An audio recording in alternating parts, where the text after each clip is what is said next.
Hello guys, it's me, Mom Kim in Australia. So another day, another vlog. So for today's content, kakontent po natin ay sasagot tayo ng katanungan, isang katanungan mula sa ating friend.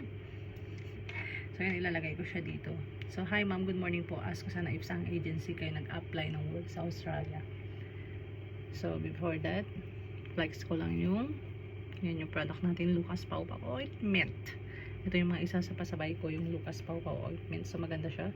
Pero ginagamit ko siya sa lips kasi nagda-dry. Kasi so yung weather dito hindi ko maintindihan, winter, but pag tanghali sobrang init. At the same time malamig yung hangin, ganun. So pwede mo siyang gamitin sa cuts, scratches, abrasion, minor wounds, insect bites, heat rash, mild sunburns, skin cracking, nappy rash, and chafing.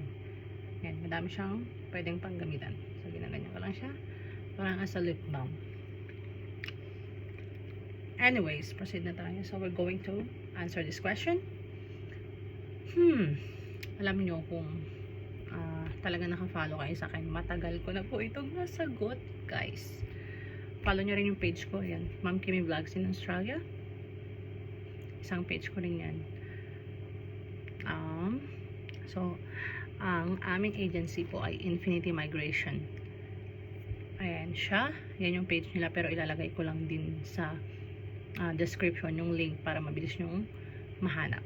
So yun, yan yung agency namin kung paano kami nakapunta dito sa Australia. So lang guys, like and follow for more.